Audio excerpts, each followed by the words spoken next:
ஒய்ஐயில் finance and எஃப்டிஎஸ்ங்கிற option வந்திருக்கே. So இதை பற்றிலாம் சொல்லுங்கள் ப்ரோ அப்படின்னு நிறைய பேர் கேட்டிருந்தீங்க. ஃபர்ஸ்ட் ஆஃப் ஆல் நான் இதை வந்து சொல்கிறதுக்கு அவ்வளோ விருப்பப்படலை. இருந்தாலும் நீங்கள் கேட்டதுக்காக பண்ணுறேன்.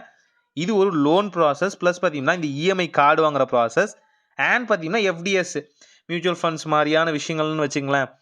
இதில் எனக்குமே ஓரளவுக்கு நாலேஜ் இல்லை. ஆனால் ஒரே விஷயம் தெரியும், லோன் எக்காரணத்து கொண்டும் வாங்கக்கூடாது.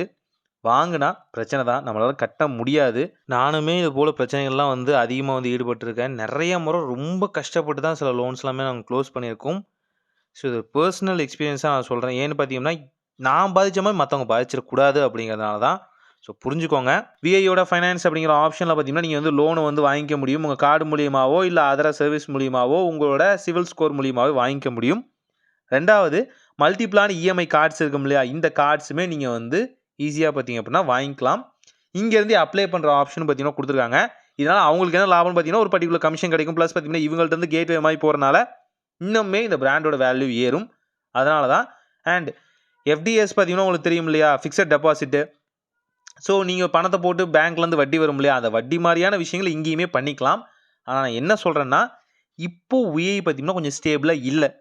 அதுதான் உண்மை. ஓப்பனாக உடச்சி சொல்லணும்னா அவங்களோட ஃபினான்ஷியல் சிச்சுவேஷனே மோசமாக இருக்குது. இங்கே நம்ம வந்து நம்மளோட மணியை கொடுக்குறது அப்படிங்கிறது நல்லா யோசிக்க வேண்டிய விஷயம்.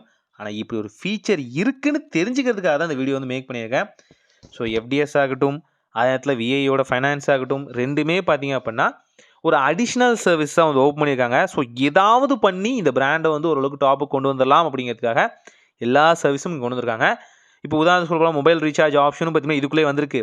மல்டிபிளான பிராண்ட் இருக்க மொபைல் ரீசார்ஜ், அதாவது விஐ மட்டும் இல்லாமல் நீங்கள் பிஎஸ்என்எல்லும் இங்கே ரீசார்ஜ் பண்ணிக்கலாம், ஏர்டெல்லும் ரீசார்ஜ் பண்ணிக்கலாம், ஜியோவும் ரீசார்ஜ் பண்ணிக்கலாம். ஸோ அந்த மாதிரி ஒரு போர்ட்டலை இவங்க ஓப்பன் பண்ணியிருக்காங்க. இதுக்குள்ளே போய் மாட்டிக்காதீங்க. மோஸ்ட்லி பணம் அப்படிங்கிறது எல்லா வகையிலையும் ஆபத்தாக தான் முடியுது. ஸோ அதனால் கொஞ்சம் ஜாக்கிரதையாங்க. இப்படி ஒரு விஷயம் இருக்குன்னு தெரிஞ்சுக்கோங்க, அவ்வளோதான். ஸோ இதுதான் விஐ ஆப்குள்ளே வந்திருக்க நியூவான விஷயம். ஸோ தெரிஞ்சுக்கோங்க, புரிஞ்சுக்கோங்க, இதை கற்றுக்கோங்க. ஜாக்கிரதை. ஒரு நல்ல மாற்றம் இதாய் நடக்கட்டும்.